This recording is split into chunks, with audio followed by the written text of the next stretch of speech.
Curso Fé Católica, com Roberto Tanús. Levando a palavra de Deus ao seu coração.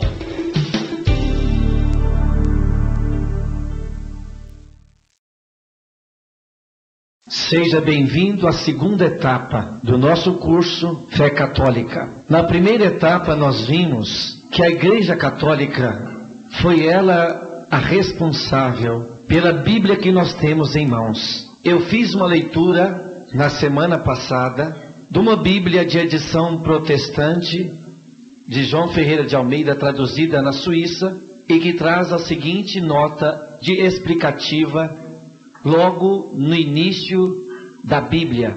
Inicialmente, os escritos da Bíblia não eram divididos em capítulos e versículos. A divisão em capítulos e versículos só veio a acontecer no ano de 1250 a.C., pelo cardeal Hugo de Santo Caro, monge dominicano. É um documento oficial de uma Bíblia protestante que mostra que a Bíblia, quando ela foi escrita, ela não era dividida em capítulos, e que a divisão da Bíblia só veio a acontecer no ano de 1250 depois de Cristo. E nós sabemos que o protestantismo só se iniciou com Martinho Lutero, a Reforma Protestante, no ano de 1517, ou seja, 267 anos depois da Bíblia ter sido oficialmente dividida em capítulos pela Igreja Católica. Portanto, meus irmãos e minhas irmãs, a Igreja Católica tem 1500 anos de Bíblia na frente das igrejas da Reforma Protestante. E todas essas heresias e questionamentos que têm sido feitos hoje em cima da Igreja Católica a respeito de supostos irmãos de Jesus, imagem, santos, purgatório, ressurreição, céu, inferno, confissão, Eucaristia, eram heresias que brotaram logo no século terceiro, segundo e terceiro da era cristã, e foram duramente combatidos pela Igreja Católica, que na época os padres apostólicos, nós chamamos a patrística, criaram uma parte da teologia que nós chamamos de apologética. A apologética é justamente a doutrina que procura mostrar respostas firmes aos questionamentos das heresias. Essas heresias, de novo, brotaram em 1517 com Martinho Lutero. E novamente, Santo Inácio de Loyola, com a Contra-Reforma, novamente deu resposta a todos os questionamentos protestantes da época. Mas o grande estrago já havia sido feito. E agora, no século XX, principalmente agora no início desse século XXI, novamente as heresias protestantes vêm com toda a força, e por isso mesmo a Igreja Católica toma um cuidado novamente de ensinar aos católicos como responder com mansidão e respeito àqueles que pedem razão de nossa fé. Este curso Fé Católica não tem por objetivo atacar e agredir as pessoas que pensam diferente de nós, mas quer mostrar como que o católico pode responder com mansidão e respeito àqueles que nos questionam a respeito da nossa fé em Maria. Por que nós comungamos? Por que nós confessamos com o padre? Por que cremos no purgatório? E durante este curso você verá que todos esses questionamentos têm uma resposta bíblica e um fundamento muito sólido. E nesta segunda etapa que nós abrimos agora, nós iremos falar sobre a igreja. Nós iremos falar qual é o modelo bíblico de igreja. É aquele que tem um sacerdócio. Mostraremos que a igreja que não tem um sacerdócio é uma igreja incompleta. Nós mostraremos o Papa. Nós mostraremos que a figura do Papa não é invenção da Igreja Católica. E apresentaremos ainda os lugares onde Jesus confirma o chamado de Pedro para governar a igreja. E por último, nós mostraremos o quadro atual. Nós falaremos um pouco do que aconteceu ao longo da história, a partir da cisão do protestantismo em 1517. Principio, queridos irmãos e irmãs, dando-lhes um testemunho. Em 1961, o altar principal da Basílica de São Pedro, que começou a ser erguida lá pelo século XIII, 1214 mais ou menos, que começou a construção da Basílica de São Pedro. O Papa, na época, notou que o altar principal da Basílica de São Pedro estava abatendo, estava afundando. Ora, o Vaticano todo ele é tombado ao patrimônio histórico da humanidade. E nenhuma pedra pode ser tirada, porque já não pertence mais à Igreja Católica. Assim como Goiás, Vila Boa, a capital antiga de Goiás, não pertence mais aos goianos. Eu fiz parte, eu olhei, vi um projeto da Companhia Energética de Goiás, quando era necessário tirar aquela fiação aérea e passar para uma fiação subterrânea. Cada pedra que nós tirávamos do lugar, que os operários iam tirando do lugar, as pedras eram numeradas, tirava a pedra e a pedra tinha que ser recolocada no mesmo lugar de antes. Por quê? Porque as pedras faziam parte do patrimônio histórico da humanidade, e nem a Companhia Energética, mesmo com a necessidade de fazer uma fiação mais moderna, ela não podia tirar as pedras do lugar. Assim também se dá no Vaticano. Por isso que nós começamos a questionar os irmãos protestantes. Desde quando a Igreja Católica é rica? O patrimônio que ela tem não lhe pertence. O Papa, quando morre, não leva nada. Ele não tem herdeiros. E o mesmo não se pode falar dos nossos irmãos protestantes quanto aos pastores, que todos eles têm herança, todos eles têm filhos, e essa herança fica para eles. A Igreja Católica, nenhum padre sai rico depois de sair da igreja, ou seja, nenhum padre mesmo depois de morto larga alguma herança, porque há um voto sério de pobreza, de castidade e de obediência nessa igreja. Então o Papa notou que estava abatendo aquele altar, e ele então organizou uma comissão de arqueólogos, engenheiros, geólogos e arquitetos para que investigassem o motivo do abatimento daquele altar. E eles então foram fazendo as escavações e encontraram 4 metros no subsolo um túmulo, e não só um, vários túmulos, um cemitério que datava da época dos primeiros cristãos. Quando a Basílica foi erguida, no século XIII, começou a ser erguida, não se sabia da existência daquele cemitério. E quando eles foram limpando os túmulos e fazendo uma grande caverna, 4 metros no subsolo, encontraram um túmulo todo especial, em que os outros sepulcros ficavam virados para ele, e nesse sepulcro encontraram a seguinte inscrição em latim: Pedro está aqui. E segundo os especialistas, não tem como negar. E os engenheiros ficaram intrigados. E se nós trouxéssemos para cima o túmulo? Se o túmulo viesse para cima onde está a basílica, onde é que ele apareceria? Chegaram à conclusão que o sepulcro de São Pedro está exatamente embaixo do altar principal da basílica. E o altar é todo ele construído de uma pedra inteiriça, sem divisão. E lá na abóbada está escrito: Pedro, tu és pedra, e sobre ti edificarei a minha igreja. A Igreja Católica não foi fundada por homens, e o alicerce dela é São Pedro. Portanto, ser católico é graça de Deus. Você que é católico, você está numa igreja que não foi inventada, que não tem um nome inventado. Na Vila Santa Helena, acredito que muitos devem conhecer, ali na praça, existe uma igreja cujo nome é o Esconderijo de Deus. Será que Deus precisa se esconder, gente? Há anos atrás, lá perto de Belém, eu encontrei uma igreja que se chamava Igreja Original de Deus, número 2. Lá perto de Telêmaco Borba, no Paraná, eu encontrei uma outra igreja que se chamava O Cuspe de Deus. E embaixo estava João 9, aquela passagem que Jesus pegou o cuspe e passou no olho do cego, o cego enxergou. Encontrei também em outros lugares, cada nome esquisito, mas são nomes inventados por pessoas.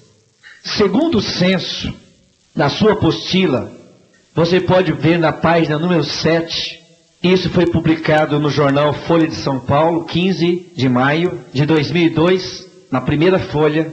Esse jornal fala que no censo de 2000, nos últimos 10 anos, surgiram oficialmente 1.200 igrejas protestantes diferentes no Brasil. É uma denominação protestante nova a cada dia. São igrejas fundadas por homens, sem história, sem tradição, sem preparação. A Igreja Católica tem 2000 anos e não foi fundada por homens.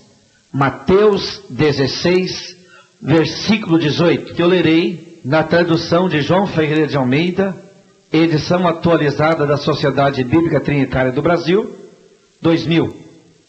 Assim diz nessa Bíblia: pois eu também te digo que tu és Pedro, e sobre essa pedra edificarei a minha igreja, e as portas do inferno não prevalecerão contra ela. Eu te darei as chaves do reino dos céus, e tudo que ligares na terra será ligado nos céus, e tudo que desligares na terra será desligado no céu. Em grego, Jesus falou claramente a Pedro: Kefas, tu és Kefas, e sobre esta Kefa edificarei a minha igreja.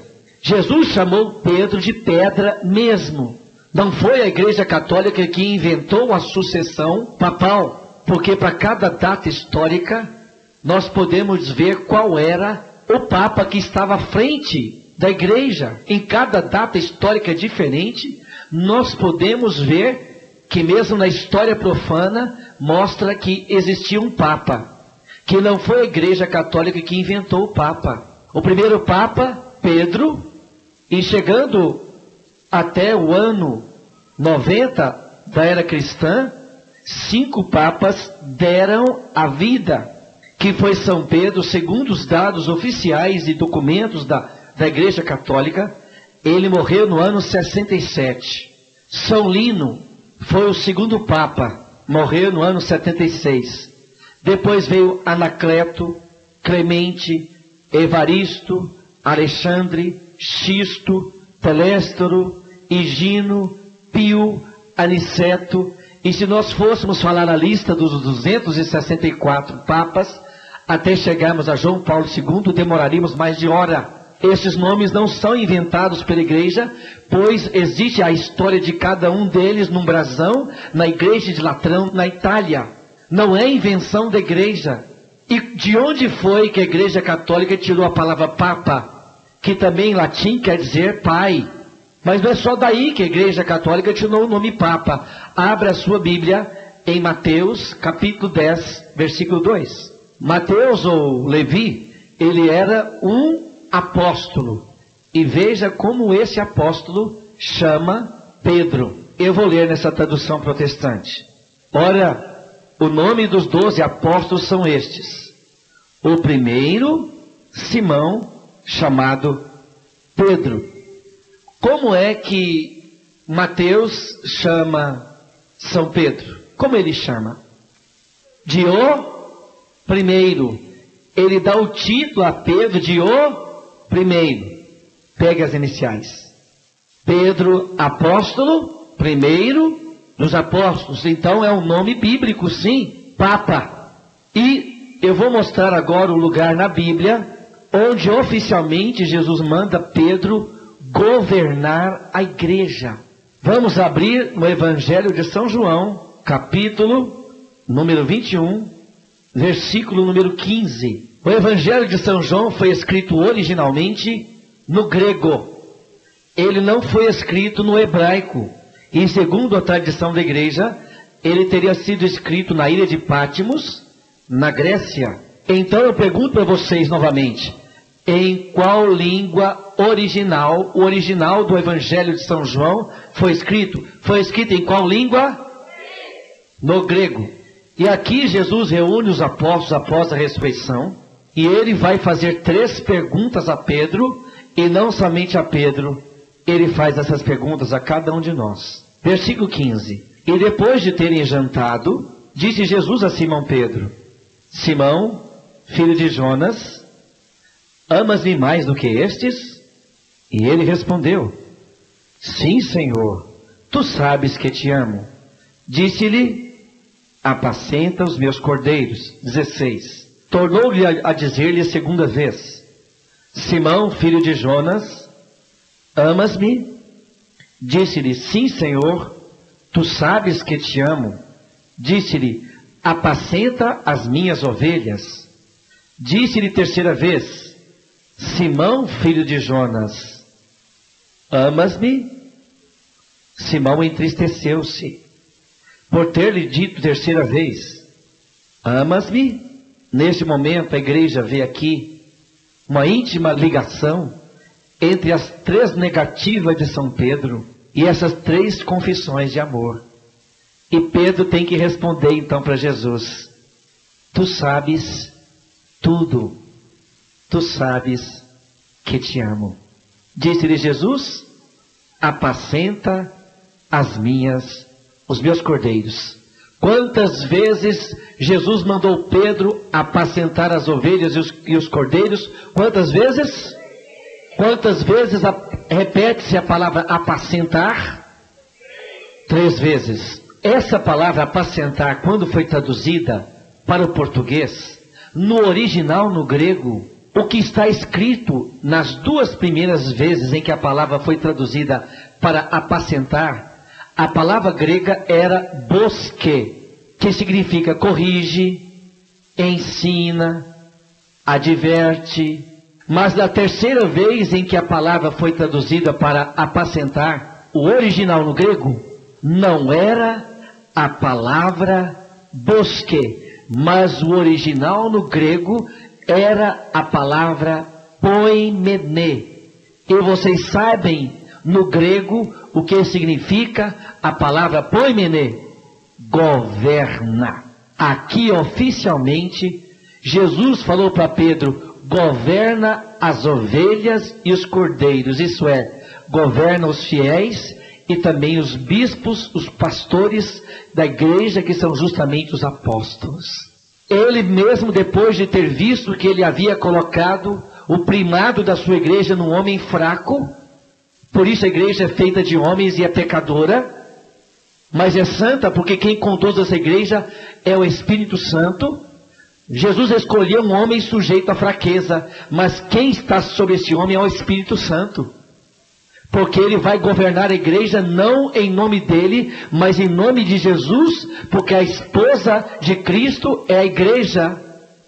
E esse que Jesus coloca à frente é para cuidar da esposa que pertence a Cristo. A igreja não pertence ao Papa, a igreja pertence a Cristo. Nós iremos agora tomar o capítulo 15 do Evangelho dos Atos dos Apóstolos, onde nós veremos o primeiro concílio da igreja, chamado Concílio de Jerusalém. O que é concílio? É a reunião de todas as pessoas constituídas em autoridade na igreja.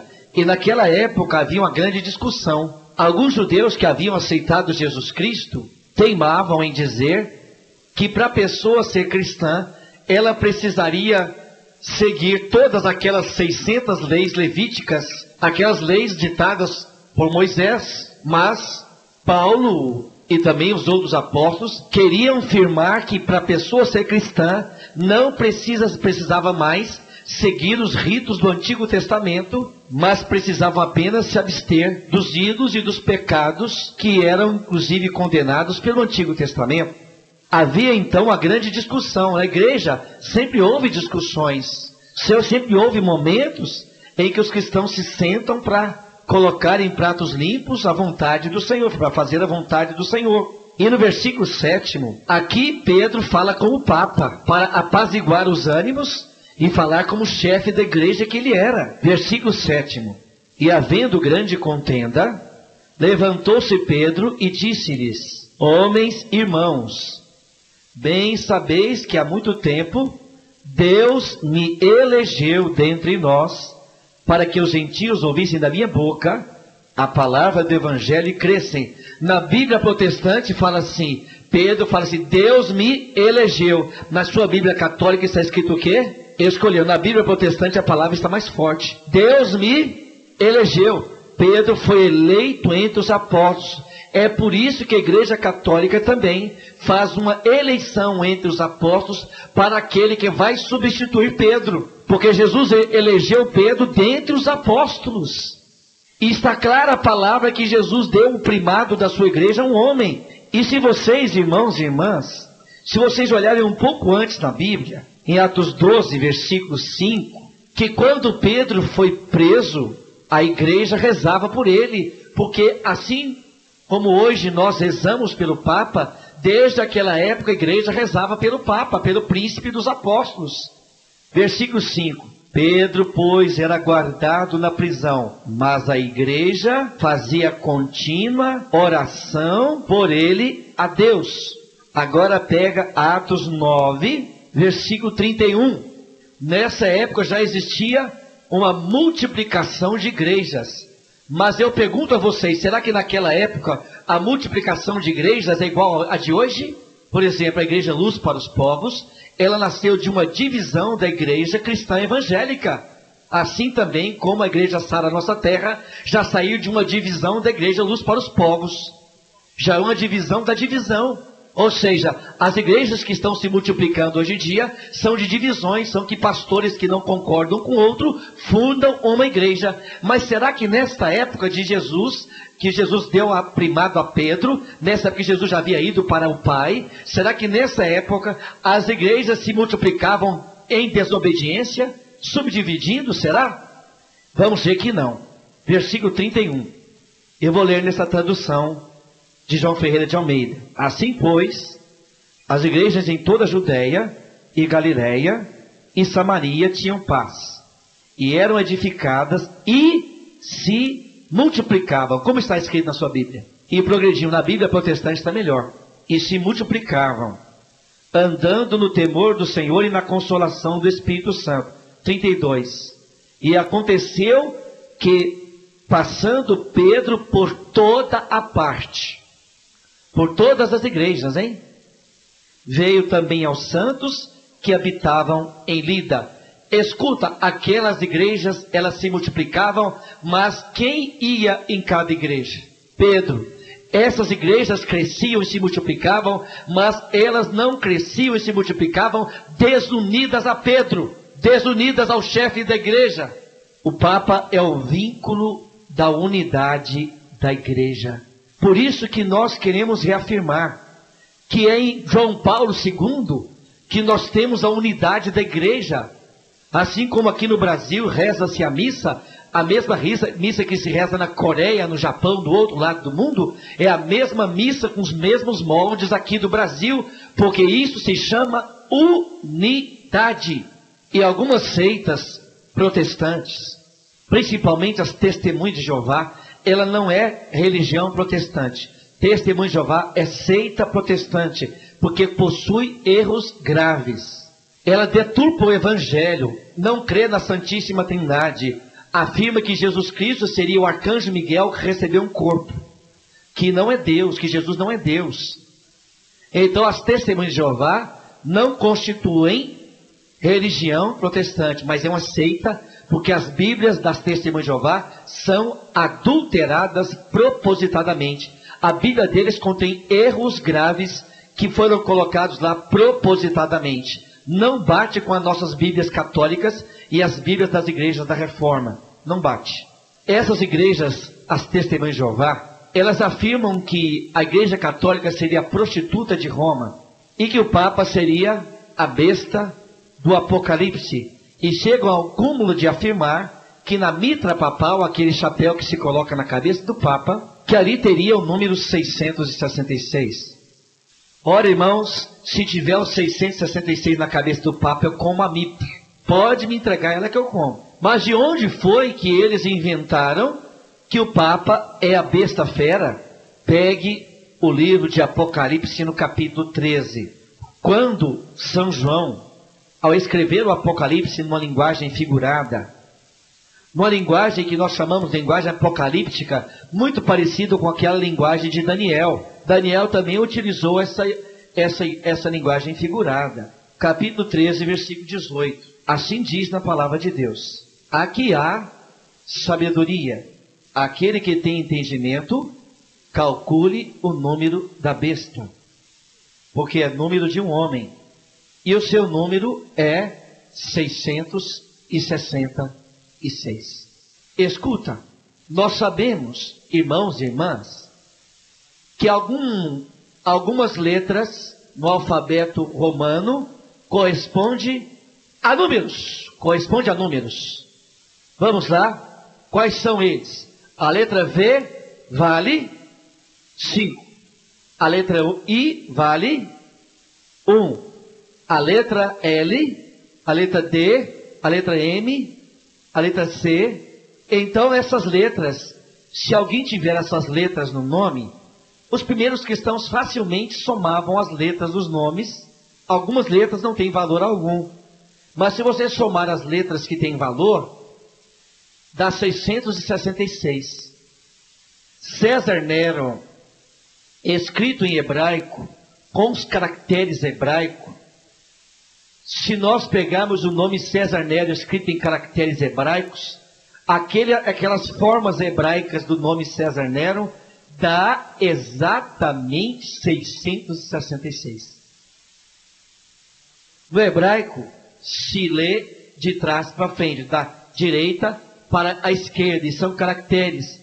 E os primeiros cristãos facilmente escreviam em hebraico o nome César Nero, que se formavam ali algumas letrinhas parecidas com o alfabeto romano, e ali era muito fácil somar o número 666. Onde é que então que os protestantes adaptaram, numa leitura contra a palavra de Deus, onde é que eles adaptaram que o 666 é o Papa? Existe um dos títulos que não é o título oficial do Papa, e nunca foi o título oficial do Papa. O título oficial do Papa é Bispo de Roma, ou representante de Cristo. Mas existe um dos títulos não oficiais, chamado Vigário do Filho de Deus, ou em latim, Vicaris Filis Dei. Vicaris Filis Dei, se você somar os números, daria 666.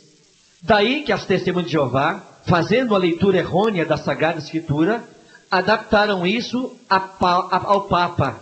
Mas não se pode fazer essa soma aleatória de um nome, porque se nós pegarmos a principal teóloga dos Adventistas de sétimo dia, Ellen Goldwhite, se nós somarmos Ellen Goldwhite, dá 666. Se nós pegarmos um dos teólogos das Testemunhas de Jeová, Ludovico, se nós somarmos as letras, também dá 666. Então quem é o anticristo? É o Papa? É Ludovicus? Ou é Ellen Goldwhite? Nenhum deles. É César Nero. Mas Roberto, a Bíblia fala que virá um anticristo. De onde sairá esse anticristo? Tomemos um pouco atrás agora, na primeira carta de São João, no capítulo 2, versículo 18. Assim diz nessa Bíblia: filhinhos, é já a última hora. E como ouvistes que vem o anticristo, também agora muito se tem feito anticristos, por onde conhecemos que já é a última hora. 19. Eles saíram de nós, mas não eram dos nossos, porque se fossem de nós, ficariam conosco.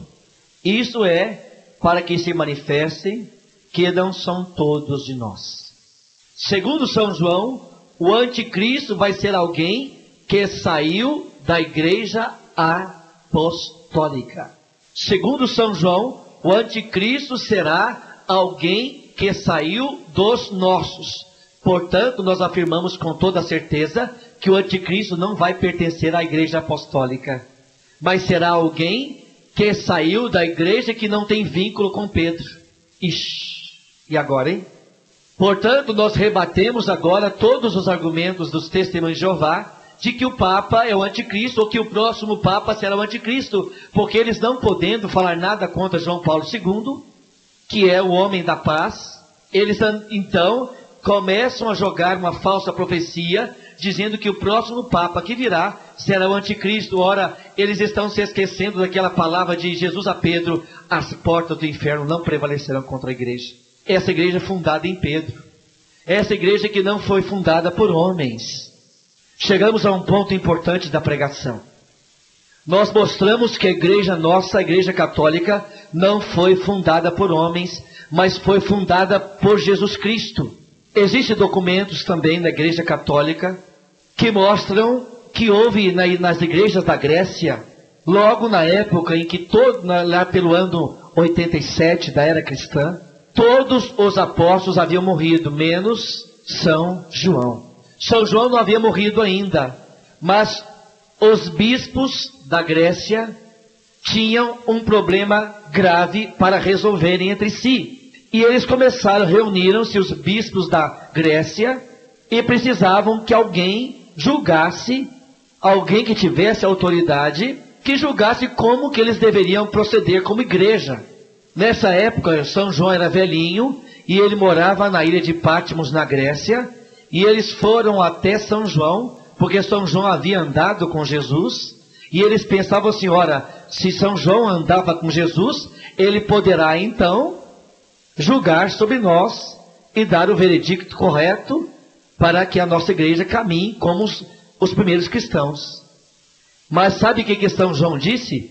Vão ao bispo de Roma. Nessa época, Pedro já havia morrido. E o sucessor de Pedro, na época, ele que foi buscado, ele que foi a pessoa responsável para julgar aquelas pessoas, aqueles bispos, para dar a direção correta às igrejas da Grécia. Ou seja, até mesmo São João, apóstolo, respeitava o sucessor de Pedro, que era o bispo de Roma.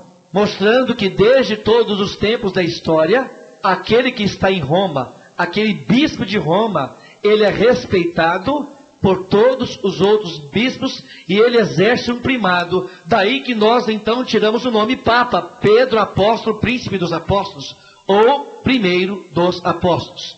Mas qual é o modelo bíblico de igreja? Eu lhe pergunto, meu irmão, agora, qual é o modelo bíblico de igreja? Qual é? Para nós sabermos qual é o modelo bíblico de igreja, toma o Evangelho de São Mateus, capítulo 5, versículo 17. E nós vamos ver que Jesus não veio anular o Antigo Testamento. Leamos Mateus 5, 17. Não julgueis que vim abolir a lei ou os profetas. Não vim abolir, mas sim levá-los à perfeição. Jesus veio anular o Antigo Testamento? Não. Os nossos irmãos protestantes, querendo criticar que a Igreja Católica tem sacerdotes, eles falam assim: esse negócio de sacerdote é heresia, porque foram sacerdotes que crucificaram Jesus. Ora, foram os sacerdotes do Antigo Testamento. E eu vou mostrar que Jesus ordenou os sacerdotes do Novo Testamento. O sacerdote do Antigo Testamento, ele fazia as suas orações seguindo a antiga aliança. Jesus veio nos trazer uma nova aliança e eu vou mostrar que Jesus ordenou sacerdotes. Nós sabemos claramente que a igreja do Antigo Testamento, ela era sacerdotal. E o cristianismo tem suas bases assentadas em cima do judaísmo. Nós continuamos sendo os herdeiros das bênçãos de Deus prometidas a Abraão, Isaque, Jacó. Nós somos os herdeiros dessa promessa, nós somos o povo da herança, nós somos esse povo, nós seguimos as pegadas daquele povo que saiu escravo do Egito, nós também somos esse povo que caminhamos no deserto da vida, ou seja, nós continuamos seguindo aquilo que o Antigo Testamento fala como base para o cristianismo. E nós sabemos que a igreja do Antigo Testamento, ela era sacerdotal. Fale-me, por favor, o nome de um sacerdote do Antigo Testamento. Malaquias, que mais? Arão, Samuel, Eli, e Melquisedeque. Quantas pessoas são sacerdotes do Antigo Testamento? Mas nós sabemos que a igreja do Antigo Testamento, a igreja judaica, ela era hierárquica. Ela tinha graus de autoridade. Acima dos sacerdotes existiam os príncipes dos sacerdotes. E acima dos príncipes dos sacerdotes estava o sumo. E quem era o sumo sacerdote na época em que Jesus foi preso? Caifás. E quem era o sogro dele? Anás. Muito bem, vocês estão bons. Agora eu pergunto a você, e a igreja do Novo Testamento? Será que ela também é sacerdotal? Abra sua Bíblia no Evangelho de São João, capítulo 20, 22. Aqui, Jesus dá autoridade aos apóstolos e uma autoridade de perdoar pecados. Essa autoridade só é concedida a quem é ungido como sacerdote. Somente o sacerdote pode perdoar pecados. Em nome de Deus, não em seu nome próprio. Veja, e depois dessas palavras, soprou sobre eles dizendo: recebei o Espírito Santo. Aqueles a quem perdoardes os pecados, serão perdoados. Aqueles a quem os retiverdes, serão retidos. Jesus deu autoridade aos apóstolos no poder do Espírito Santo. Jesus soprou sobre eles o Espírito Santo. Jesus deu a eles autoridade no Espírito Santo de perdoar pecados. E nós vamos ver que essa autoridade, ela é sacerdotal. Abra sua Bíblia também agora, em Hebreus, capítulo número 5, versículo de 1 a 4. Não se pode falar carta de São Paulo aos Hebreus. Não se sabe quem é o autor dessa carta. Talvez seja Apolo. Eu estou lendo na tradução protestante. Porque todo sumo sacerdote, tomado dentre os homens, é constituído a favor dos homens, nas coisas concernentes a Deus, para que ofereça dons e sacrifício pelos pecados. Então, para que o sacerdote é constituído? Para que ofereça dons e sacrifício pelos... E como era no Antigo Testamento? Matava um cordeiro, e o sacerdote pegava o sangue do cordeiro e aspergia a comunidade. E eles acreditavam que aquele sangue perdoava o pecado do povo. E quem é que era o responsável por essa cerimônia? O sacerdote. E por que o sacerdote era constituído? Ele era constituído para celebrar e para conseguir o perdão dos homens. Ou seja, a autoridade de perdoar pecados, em nome de Deus, é uma autoridade dada a quem? Sacerdote. Este homem que foi dado a autoridade para perdoar pecados é um homem fraco, é um homem pecador. Versículo 2. E possa compadecer-se ternamente dos ignorantes e errados, pois também ele mesmo está rodeado de fraqueza. 3. E por essa causa deve ele, tanto pelo povo, como também por si mesmo, fazer oferta pelos pecados. 4. Ninguém toma sobre si esta honra, a não ser aquele que é chamado por Deus como? E Arão era o quê? E qualquer um pode ser sacerdote? Só aquele que Deus unge. E Deus tira do meio do povo alguém para ser sacerdote. E com a finalidade, qual é a finalidade do sacerdote? Perdoar pecados. E quando Jesus sopra sobre os apóstolos, ele dá aos apóstolos qual autoridade? Então Jesus estava ordenando o quê? Os sacerdotes do Novo Testamento. E os sacerdotes do Novo Testamento, será que eles vão oferecer também carneiros? Será que eles vão oferecer bodes, sangue de bode? Será que o sacerdote do Novo Testamento vai oferecer sangue de cordeiro? Não. Porque quando João Batista vê Jesus sendo batizado, que vai ser batizado por ele, como é que João Batista fala a respeito de Jesus? Eis o Cordeiro de Deus que tira e carrega o pecado. Quem é o Cordeiro do Novo Testamento? E agora o sacerdote do Novo Testamento vai oferecer carneiros. Ele vai oferecer o que agora? O próprio Jesus, porque Jesus é a vítima perfeita para a expiação dos nossos pecados. Em Jesus nós temos o completo perdão dos nossos pecados. Em Jesus nós temos acesso ao perdão dos pecados. E como é que nós temos acesso ao perdão dos pecados? Através dos sacerdotes que Ele ordenou, com a finalidade, no poder do Espírito Santo. Vamos mais além. Abra sua Bíblia no capítulo 7 de Hebreus, versículo 11. E nós vamos ver aqui que Jesus instituiu o sacerdócio eterno. Que Jesus não veio cancelar o Antigo Testamento, mas veio mudar, veio transferir, como diz aqui no capítulo 11, do capítulo 7, versículo 11, da carta aos Hebreus. De sorte que se a perfeição fosse pelo sacerdócio levítico, porque foi esse povo que recebeu a lei, que necessidade haveria de que outro sacerdote se levantasse, segundo a ordem de Melquisedeque, e não fosse chamado segundo a ordem de Arão? O que é que a carta aos Hebreus está ensinando? Ora, se o sacerdócio levítico fosse um sacerdócio perfeito, por que Deus levantou um outro sacerdote que não é segundo os levíticos, mas é um sacerdócio perfeito? Um sacerdócio como o de Melquisedeque, que não era levítico, que não era dos levitas, que não era da tribo dos levitas. Se o sacerdócio levítico fosse perfeito, que necessidade haveria? Ora, se Deus constituiu Jesus sacerdote, é porque Ele tem um sacerdócio perfeito. Mas veja o versículo 12, ele é extraordinário. O versículo 12 é especial, veja. Porque, mudando-se o sacerdócio, necessariamente se faz também mudança na lei. Na sua Bíblia está escrito, porque transferindo-se o sacerdócio. Na Bíblia protestante está escrito, mudando-se o sacerdócio. A Bíblia protestante não está dizendo cancelando-se o sacerdócio. A Bíblia protestante não está dizendo que não precisa ter mais sacerdócio.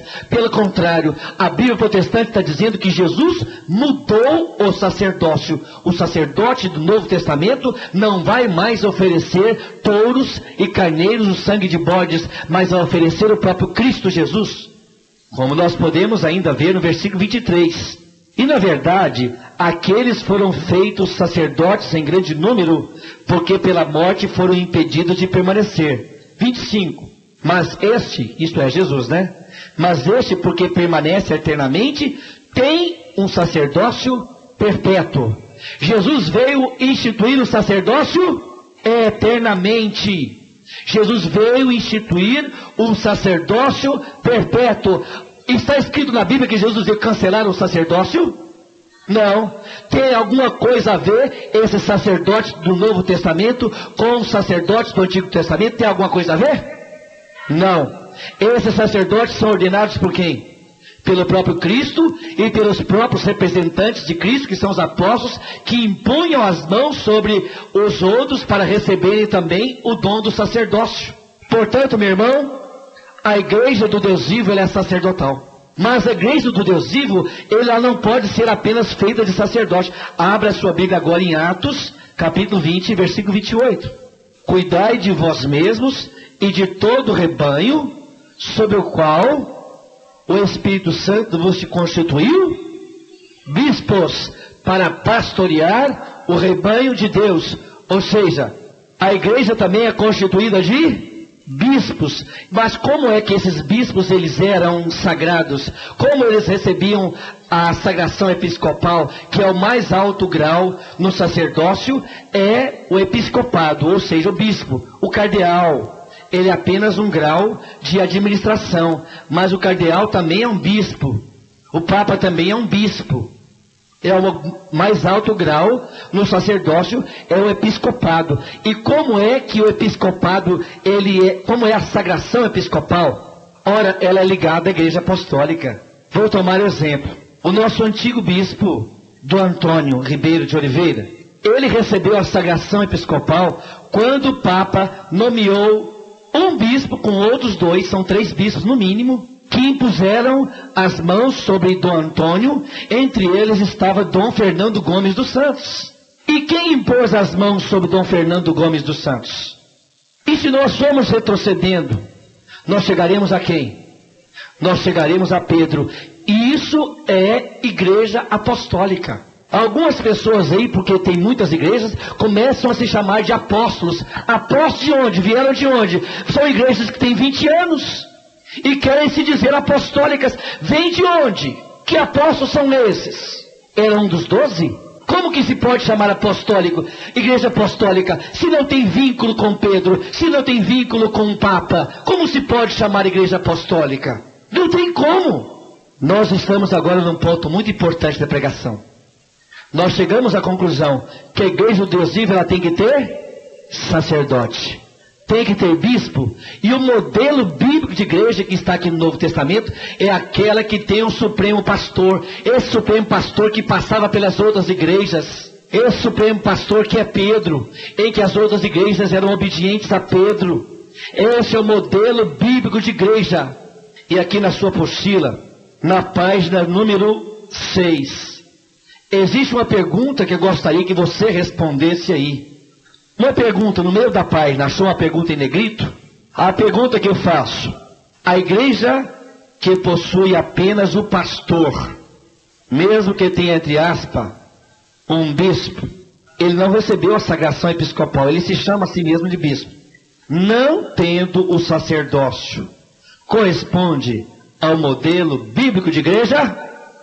Não. O que nos leva então à seguinte conclusão: que entre os irmãos protestantes, eu os amo, eles têm a unção do Espírito Santo, são pregações lindas e bonitas, eles têm um amor por Jesus todo especial, e não é minha função aqui desmerecer, tudo de bonito, de cânticos, de orações, de livros, que eles contribuem para o crescimento do Evangelho no meio do povo. Mas meu irmão, minha irmã, essa igreja que não tem um sacerdócio, mesmo tendo pastores que pregam muito bem, eles não têm a verdade completa. Se não tem o sacerdócio, falta coisas muito importantes, faltam os sacramentos. Você sabia que entre os irmãos protestantes, eles não acreditam no sacramento do matrimônio? Somente algumas igrejas do CONIC, Conselho Nacional de Igrejas Cristãs, a luterana, metodista, algumas igrejas protestantes da Reforma admitem o sacramento do matrimônio, mas você sabia que a maioria das igrejas protestantes não aceitam o matrimônio como sacramento, e lá é permitido casar 2, 3 ou 4 vezes? Você sabia disso? Sabe por quê? Porque não tem o sacerdócio, não há aquela firmeza na fé. Por isso que a gente vê muitas vezes que pastores que casam 2, 3 vezes, e os nossos irmãos protestantes passam por cima daquela palavra: o que Deus uniu, o homem não separe. Isso é bíblico. É bíblico. Como que nós queremos passar por cima de um sacramento que Jesus disse, o que Deus uniu, o homem não separe? É bem verdade que Jesus fala no capítulo 19 que existem matrimônios falsos. Aqueles matrimônios que nem existiram da raiz, com matrimônio onde uma vez contraído o matrimônio, descobriu que é homossexual. A recusa a ter filhos. A igreja possui um tribunal canônico para julgar justamente os casos em que nem houve matrimônio, mas não é a nossa hora agora de falar de matrimônio. Mas o que eu quero dizer para vocês agora nessa pregação é o seguinte: é que a igreja que não tem o sacerdócio não tem firmeza de sacramento. Falta a Eucaristia, falta a confissão, e é a próxima etapa que nós vamos fazer. Você não pode perder. Mas eu gostaria que você firmasse o seu coração agora na fé. Eu provei aqui na palavra de Deus, e eu poderia muito mais passagens aqui desfiar, muito mais passagens, mostrando a carta aos Hebreus, que é toda ela sacerdotal, mostrando que a igreja que não tem o sacerdócio não é um modelo bíblico de igreja, para que você saiba que a igreja que tem o sacerdote é o modelo bíblico. Às vezes você vai numa missa, não, mas eu vou lá, o padre fala tão baixinho, o padre fala assim tão quietinho, e às vezes eu vou lá na igreja protestante, e eles falam com tanta unção, eles falam com tanta força, mas escuta, somente na igreja católica acontece o milagre. Lá o pão se torna carne, e o vinho se torna sangue. Em outro lugar não acontece isso.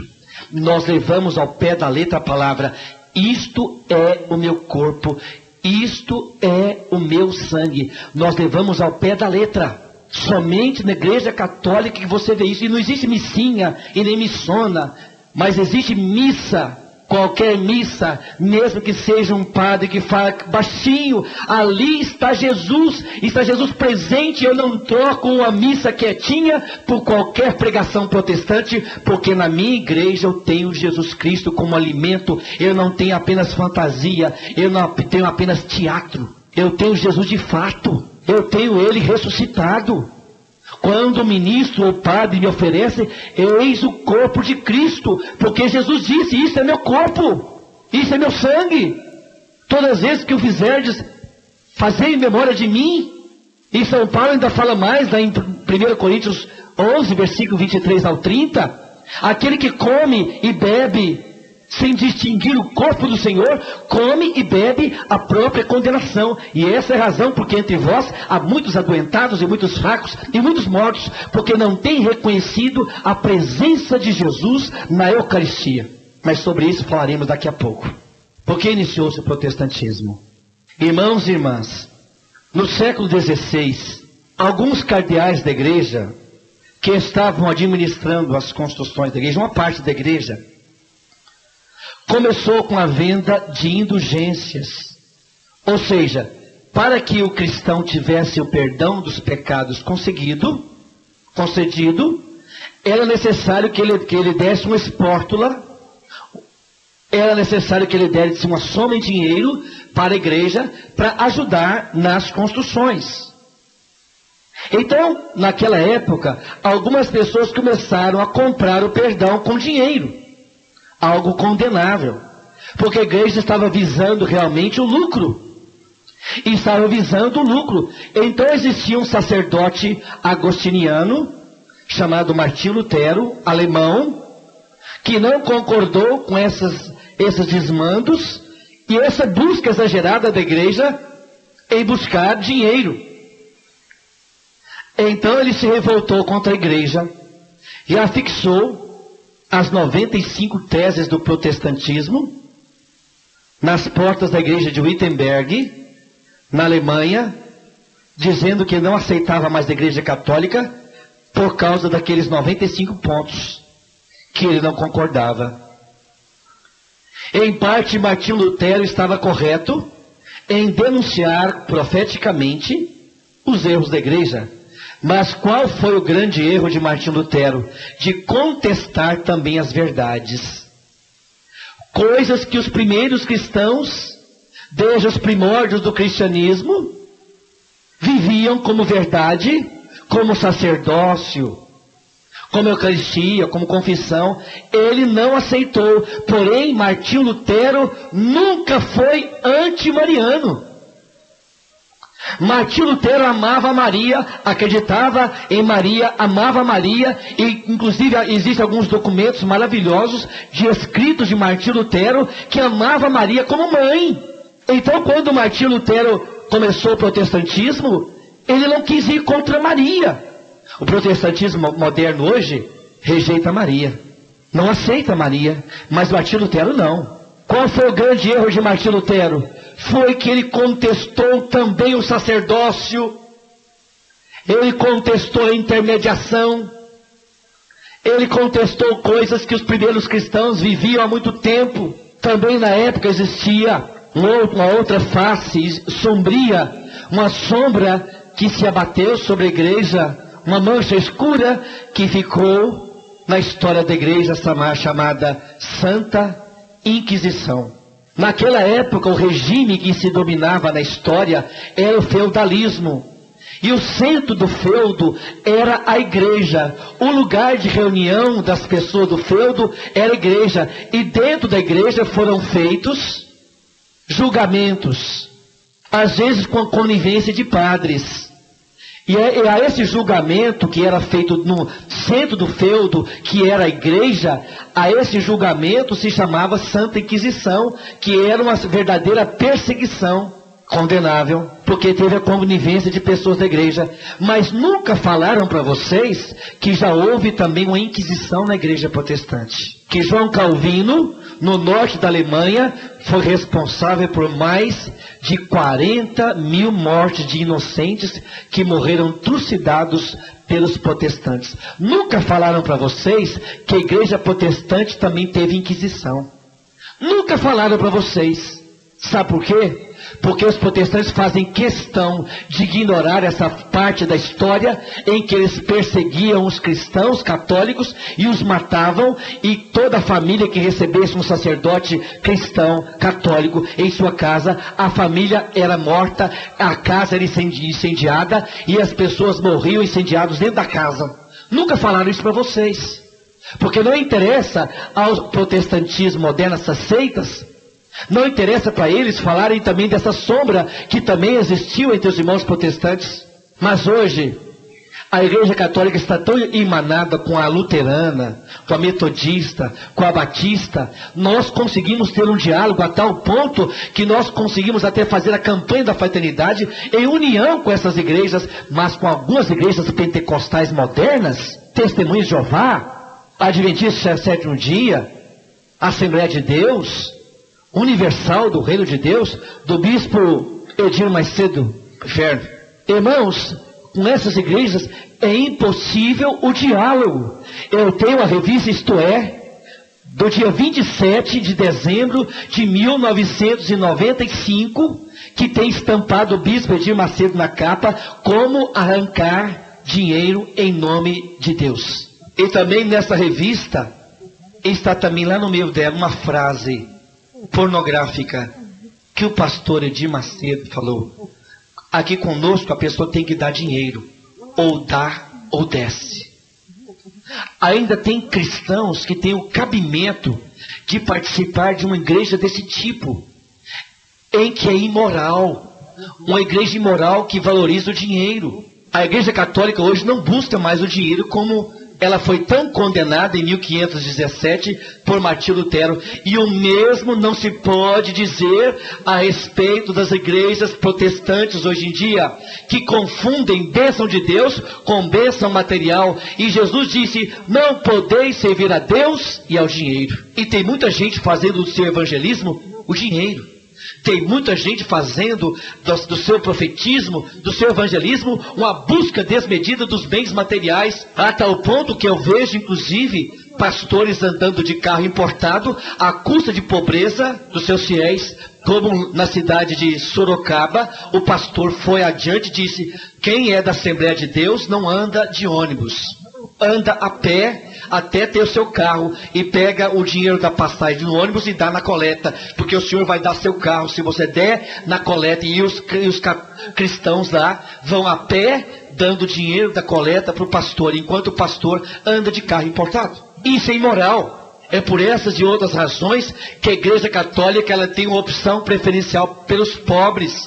É por isso que a igreja é a voz dos pobres. É por isso que a igreja fala que os pobres não são aqueles castigados e humilhados por Deus, mas são amados por Deus, porque Jesus vivia entre os pobres. Jesus não tinha nem onde reclinar a cabeça.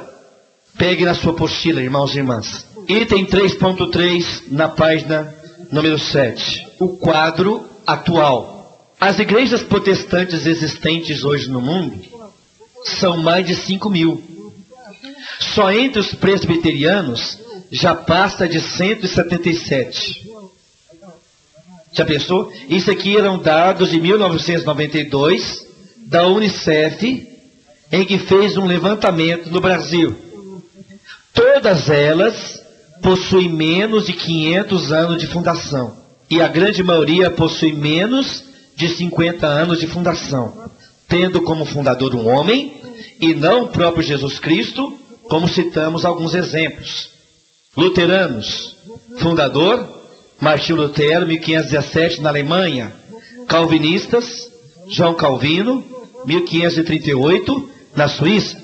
Batistas, John Smith, 1617, na Holanda. Presbiterianos, John Knox, 1560, na Inglaterra. Congregacionistas, daí também saiu no Brasil, a Congregação Cristã no Brasil, que veio dessa igreja, de Robert Browne, 1600, na Inglaterra. Metodistas, John Wesley, 1727, na Inglaterra. Anglicanos, Rei Henrique VIII, 1534, na Inglaterra. Adventista de sétimo dia, William Miller, 1831, nos Estados Unidos, Testemunha de Jeová, Charles Taze Russell, 1874, nos Estados Unidos. Ele errou 5 vezes a data do fim do mundo. 5 vezes. Por fim, ele não fala mais em data do fim do mundo. Mas foi célebre a ocasião em que ele falou que quando chegasse o ano de 1900, quando chegasse o ano de 1901, quando chegasse o século XX, o mundo acabaria. E o mundo de fato acabou para ele que morreu. Pentecostais. O avivamento pentecostal começou no século XIX, com diversos pastores. E através do pentecostalismo surgiram várias correntes pentecostais, que todas elas tiveram como berço os Estados Unidos. Os Mormons, Joseph Smith, 1830. Os Mormons é uma igreja que acredita não só na Bíblia, mas no livro dos Mormons, que é um livro que, segundo o seu fundador, Joseph Smith, ele recebeu de Deus aquele livro e o traduziu, e esse livro foi guardado e não mais se pode ter acesso a ele. E eles acreditam que esse livro traduzido por Joseph Smith, eles acreditam que esse livro tem maior validade que a Bíblia. Portanto, os Mormons também não são uma igreja, uma religião protestante. Os Mormons são a seita protestante, porque acreditam em um livro acima da Bíblia. Igreja Quadrangular, Luiz Francisco, 1910, nos Estados Unidos. A DONEP, que não é somente uma associação dos homens de negócio, é uma religião também. Ela foi fundada por Demos Sakarian, 1952, nos Estados Unidos. E aqui eu fiz questão de acrescentar Igreja Universal do Reino de Deus, Bispo Edir Macedo, 1967. Foi a fundação oficial da igreja. Essas igrejas foram fundadas por homens e não possuem o modelo bíblico de igreja. E aqui eu fiz questão de colocar na página número 6 da sua apostila, eu fiz questão de colocar aqui as 3 principais teses do protestantismo, daquelas 95 que foram afixadas na igreja de Wittenberg, na Alemanha. Eu coloquei as 3 principais aqui na sua apostila. A primeira, segundo Martinho Lutero, a justificação da fé sem obras. Ele acredita que a salvação é gratuita. Em consequência, o crente pode estar certo da salvação eterna em qualquer fase da vida, sem precisar de obras. Basta crer. Porém, a fé sem obras é morta. Tiago 2, 14 a 26. No ano passado, no dia 10 de setembro de 2001, a Igreja Luterana e a Igreja Católica chegaram em comum acordo que a salvação vem pela fé gratuita em Jesus Cristo, mas que não existe fé sem obras. Esse item não existe mais. A Igreja Luterana e a Igreja Católica coincidem e concordam. Esse item histórico já foi banido, então não divide mais a Igreja Católica e a Luterana quanto a isso. Mas o mesmo eu posso dizer do item número 2. A Bíblia, única fonte de fé, sujeita ao livre exame. Ora, meus irmãos, segundo Martinho Lutero, qualquer pessoa que tem o Espírito Santo, ela tem o Espírito Santo e capacidade de interpretar a palavra de Deus conforme ela quiser. Mas foi justamente por causa dessa livre interpretação que surgiram barbarices, tragédias ao longo da história, como aquele pastor Jim Jones, na América Central, que interpretou erroneamente um trecho da Escritura e levou toda uma multidão ao suicídio. Ora, e nós podemos também abra sua Bíblia na segunda carta de São Pedro, capítulo 1, versículo 20. Segunda carta de São Pedro, capítulo 1, versículo 20. São Pedro vai nos dizer, como Papa, que a Escritura não pode ser interpretada individualmente, mas ela é tarefa de estudiosos, que precisam levar em consideração o sentido linguístico, o sentido literal, o sentido analógico, os costumes. Quem conhece muito de linguística é que pode traduzir e interpretar a Bíblia. Por isso existe uma matéria na teologia chamada hermenêutica, que é a interpretação da Bíblia por estudiosos que conhecem profundamente da linguística, dos costumes. Tá bem? Mas veja aí, 2 Pedro, quero dizer, 2 Pedro, capítulo 1, versículo número 20. Antes de tudo, sabei que nenhuma profecia da Escritura é de interpretação pessoal. Ou seja, nenhum trecho da Escritura é de interpretação pessoal. Eu não posso interpretar a minha maneira, mas eu tenho que interpretar a Bíblia, a palavra de Deus, conforme o que a igreja ensina. Porque a igreja tem 2000 anos. A igreja é mais sábia que você. E a igreja tem mais estudiosos que você. Por isso você não pode interpretar a Bíblia à sua maneira, que corre um grave risco você começar a interpretar e levar para o fanatismo. Terceiro, negação de intermediários entre Deus e o crente. Rejeição de todos os sacramentos, rejeição do sacerdócio, paganizando o evangelho e rejeição de toda e qualquer intercessão de Maria e dos santos. Irmãos e irmãs, isso eu vou mostrar largamente.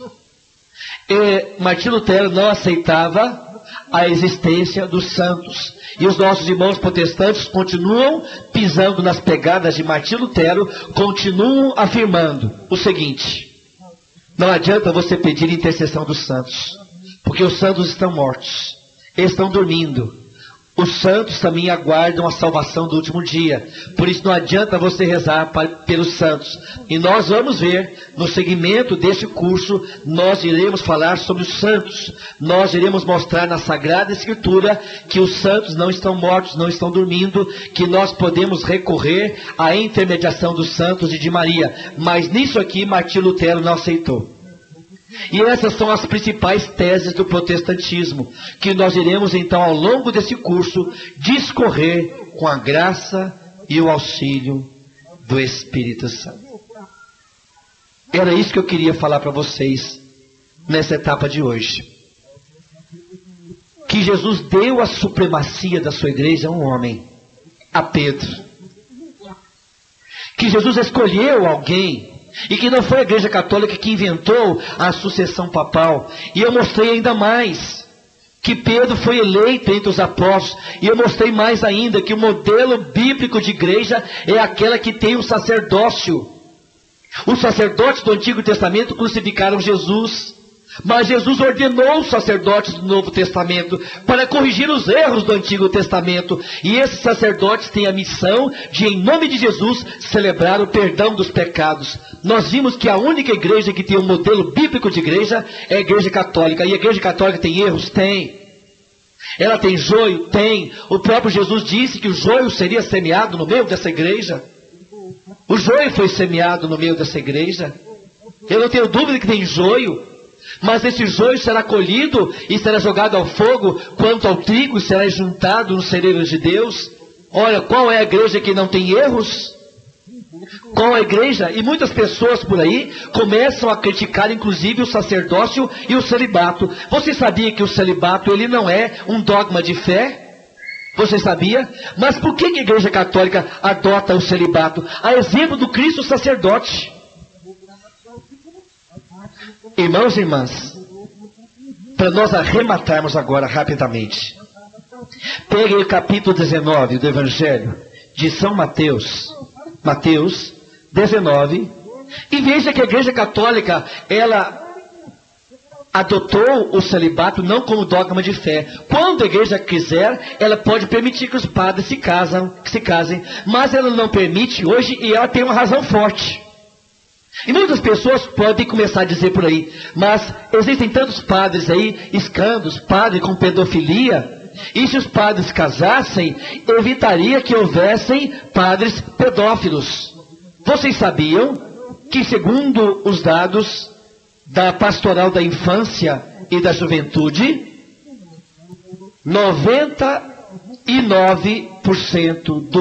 97% dos pedófilos no mundo são homens casados, que apenas 3% dos pedófilos são homens solteiros.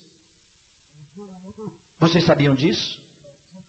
Somente 3% dos pedófilos são homens solteiros. Então, você querer obrigar o padre a casar para evitar pedofilia, não vem ao caso. Não se justifica.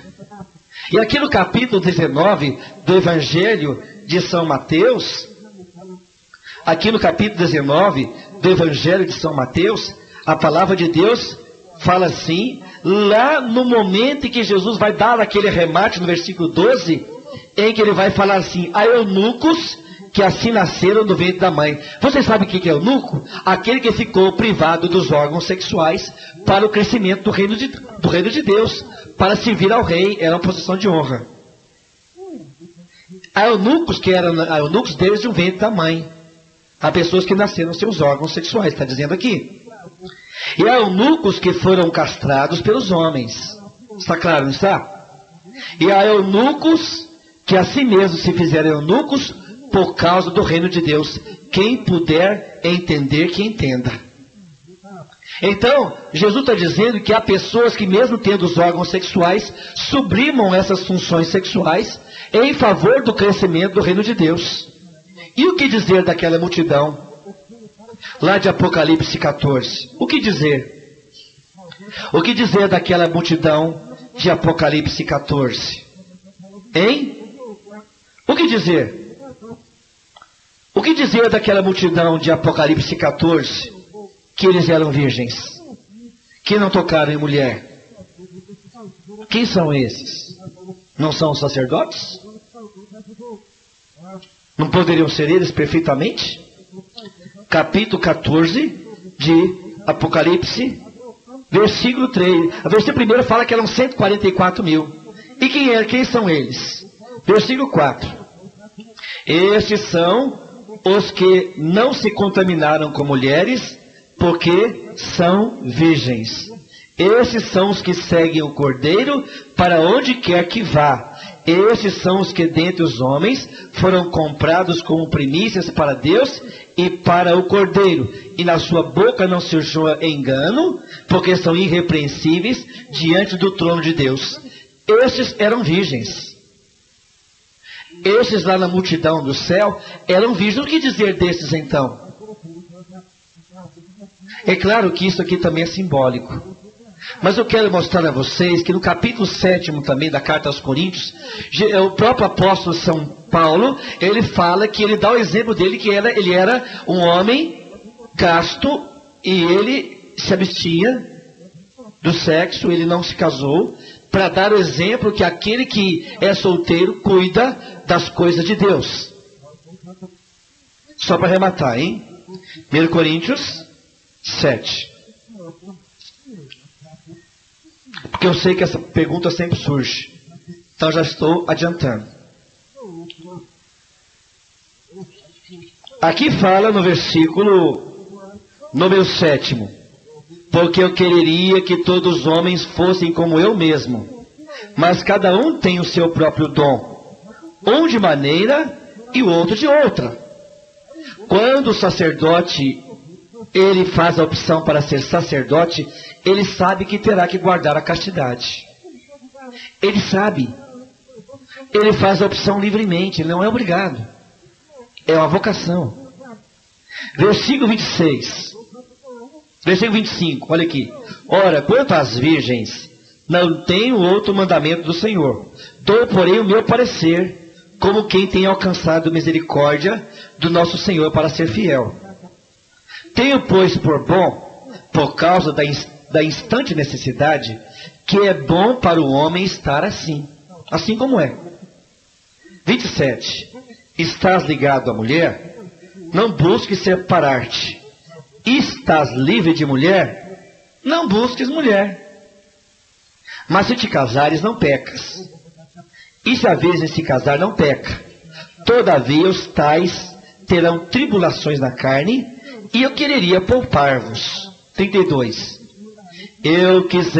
Quisera eu que todos tivessem o cuidado. O solteiro cuida das coisas do Senhor, em como há de agradar ao Senhor. Mas o casado cuida das coisas do mundo, em como há de agradar a mulher. Por isso que a igreja adotou o celibato, porque o solteiro vai cuidar exclusivamente das coisas do Senhor. Tirou ou não tirou a dúvida sobre o celibato? Tirou ou não tirou? A igreja tem ou não tem razão de adotar o celibato, a exemplo de Cristo, que não teve esposa e foi o grande sacerdote segundo a ordem de Melquisedeque. O 1 Coríntios, capítulo 7, se não me engano, eu falei versículo 7. É o 7, não é? Eu falei, foi o 7 mesmo? 7. Eu queria que todos os homens fossem como eu mesmo. São Paulo, que era casto, ele dá o seu exemplo e fala, gostaria que todos os homens fossem como eu mesmo. Como? Videira, essa igreja... A igreja em Celas, ela já é uma cisão que veio também da igreja cristã evangélica. Já é subdivisão. A católica brasileira, um bispo da igreja católica separou-se da igreja. E ele ordenou alguns sacerdotes.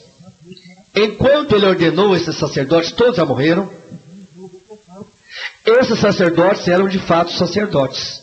Porque a igreja não pode, de forma alguma, retirar o sacerdote. A pessoa é sacerdote eternamente. Mas uma vez que morreram esses sacerdotes e vieram os sucessores deles, morreu esse bispo também, os sacerdotes atuais da igreja brasileira, eles são sacerdotes desvinculados com qualquer vínculo com um apóstolo que veio de Pedro. Portanto, a igreja católica brasileira não é uma igreja oficial. Os sacramentos na igreja católica brasileira não são válidos, porque eles não são sacerdotes ligados à igreja. Se alguém se casou com algum daqueles sacerdotes antigos, se alguém se casou abençoado por aquele bispo antigo, então o casamento é válido. Porém, atualmente, qualquer casamento na igreja brasileira, qualquer batizado, não é um sacramento válido. O casamento é o único sacramento em que os ministros do sacramento não é o celebrante, mas o ministro do sacramento são os noivos. Então o casamento, ele pode ser celebrado com uma testemunha oficial designada pela igreja. Inclusive, existem leigos que possuem esse mandato da igreja de celebrarem o casamento.